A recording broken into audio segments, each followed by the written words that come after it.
तुमने एक अति उत्तम पुण्य का संग्रह किया है, जो एक अति गुप्त व्रत है, उसे तुमसे कहता हूँ। यह व्रत भाद्रपद मास के शुक्ल पक्ष की तीज का व्रत है, जो हरतालिका तीज के नाम से प्रसिद्ध होता है। बोलो बाबा भोलेनाथ की जय। यह व्रत जैसे तारंगणों से चंद्रमा, नवग्रहों में सूर्यवन में ब्रह्मांड, नदियों में गंगा, पुराणों में महाभारत, वेदों में मास, इंद्रियों में मन, ऐसा है व्रत श्रेष्ठ है। जो तीज हस्त नक्षत्र युक्त पड़े तो वह और भी महान पुण्यदायी होता है। ऐसा सुनकर भी श्री पार्वती जी ने पूछा, हे महेश्वर, मैंने कब और कैसे यह व्रत किया, विस्तार के साथ स्वर्ण की इच्छा करे।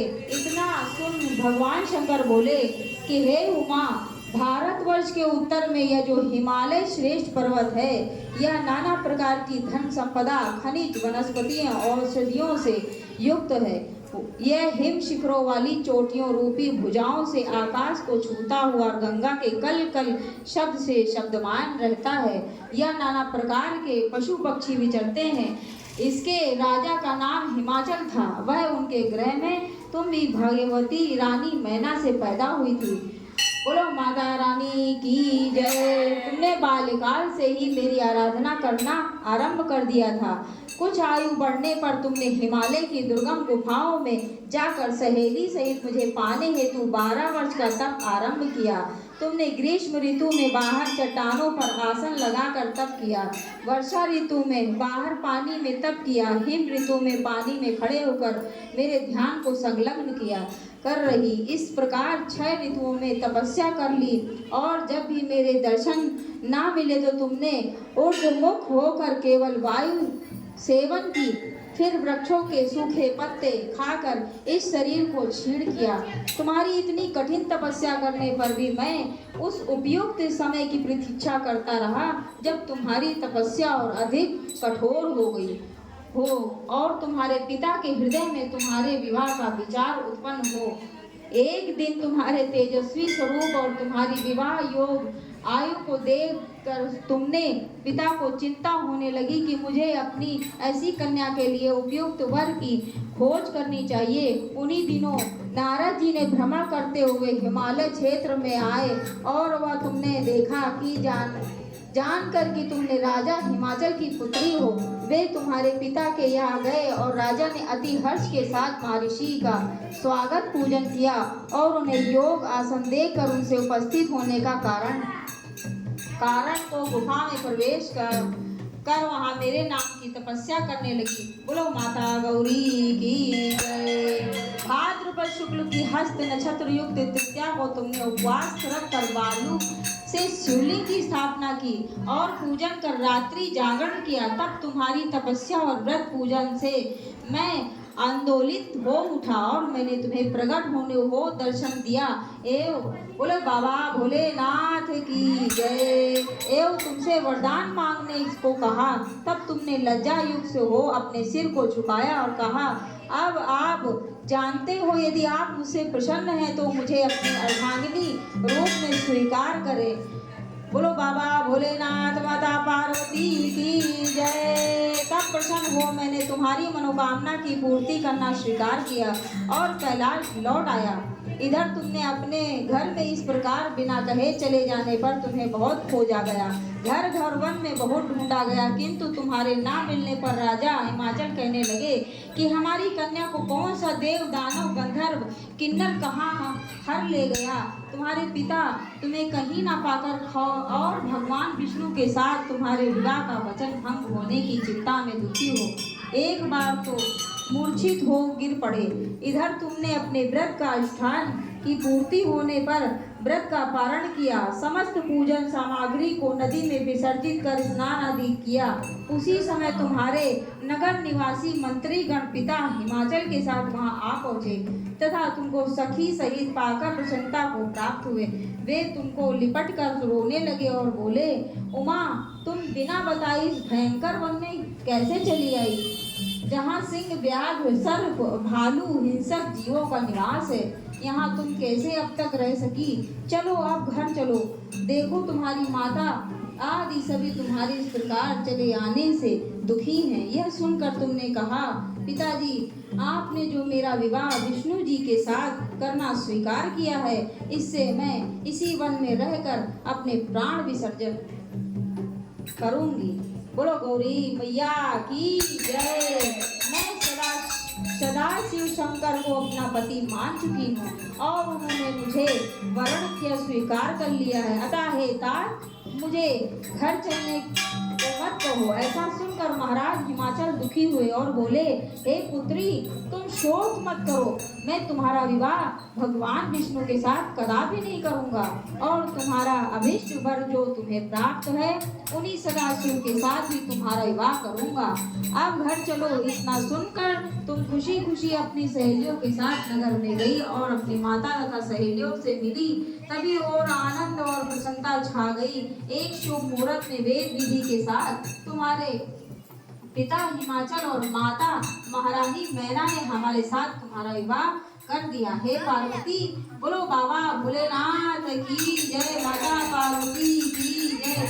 हे पार्वती उसी व्रत के प्रभाव से तुमने ऐसा सौभाग्य को प्राप्त किया है, यह व्रतराज मैंने अब तक किसी को नहीं बताया। हे सौभाग्यशाली सहेली ने जो तुम्हारा हरण किया है, हिमालय की गुफा में रखकर तीज के दिन जो मेरा व्रत कराया, इसी से इसका नाम हरतालिका तीज व्रत पड़ा और सब व्रतों का व्रतांत व्रत राजा हुआ। भोलेनाथ शिव शंकर से यह सब प्राचीन कथा सुनकर माता पार्वती अति प्रसन्न हुई और बोली, प्रभु आपने मेरे साथ अपने मिलने की कथा सुनाकर मुझे प्रसन्न किया है। बोलो गौरी शंकर बाबा की जय। पर इस व्रत के करने का जो विधि विधान है वह इसको प्राप्त होने वाला फल मुझे नहीं बताया। कृपा करके मुझे इसके करने की विधि व पृथक पृथक फलों की सुनाइए। इतना सुनकर भगवान सदाशिव ने कहा, हे प्रिय मैं तुम इस व्रत राज का विधान तथा फल तुम्हें सुनाता हूँ। यह व्रत सौभाग्यवती नारियों व सुंदर गुणवान पति चाहने वाली कन्याओं को करना चाहिए। भाद्रपद के शुक्ल पक्ष की द्वितीया की शाम को आरंभ करते हुए इस तीज के व्रत का धारण करें। इस निराहार अर्थात बिना आहार और निर्जला करना चाहिए। भगवान शिव पार्वती की स्वर्ण या मिट्टी की प्रतिमाओं को एक सुंदर वेदी पर स्थापना करें। केले के पुष्प और खंबे के स्थापित करके रेशमी वस्त्र के चंद्रवान ताने, फिर स्तुति गान वाद भेरी शंख मृदंग झांझ आदि से रात्रि जागरण करना चाहिए। बोलो गौरी शंकर बाबा की जय। प्रातः भगवान शिव के पूजन के बाद फल फूल पकवान लड्डू मेवा तरह तरह के भोग की सामग्री समर्पण करें। फिर ब्राह्मण को द्रव्य अन्न वस्त्र पात्र आदि का दान श्रद्धा युक्त देना चाहिए। भगवान शिव को हर वस्तु पंचाक्षरी मंत्र से नमः शिवाय करके अर्पण करना चाहिए। प्रार्थना के समय अपनी इच्छा को जो भगवान के सामने प्रेषित करके प्रणाम करे, फिर पार्वती जी से प्रार्थना करे। इस प्रकार करे। बोलो गौरी शंकर बाबा की जय। जय जग माता जय जग माता मेरी भाग विधाता, तुम हो पार्वती शिव की प्यारी, तुम माता आनंद पुरारी। सती संतों में रेख तुम्हारी, जय जय हो आनंद की दाता।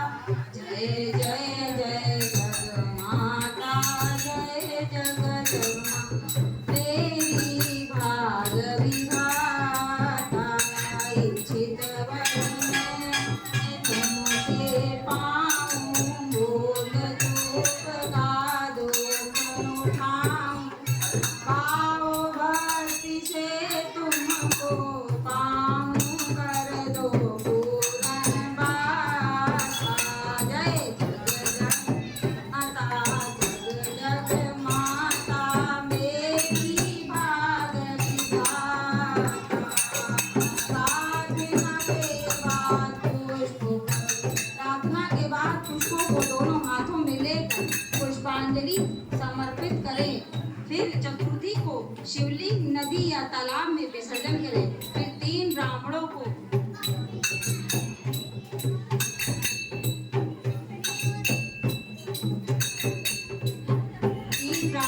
भोजन करा के दक्षिणा देवे।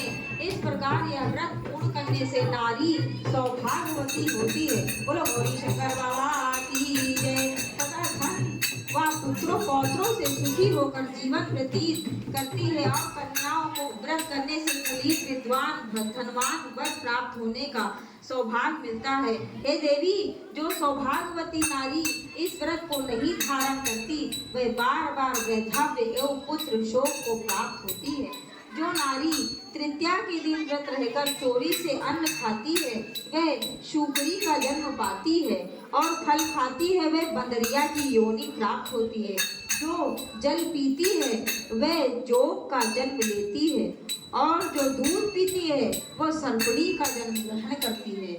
और जो नारी मांस खाती है वह बाघिनी होती है, और जो दही खाती है वह बिल्ली जन्म पाती है। जो मिठाई खाती है वह चींटी के जन्म में धारण करती है, और जो चीजें खाती है वह मक्खी जन्म लेती है। जो उस दिन सोती है वह अजगरी योनि को प्राप्त करती है, और जो नारी अपने पति को धोखा देती है वह मुर्गी जन्म धारण करती है।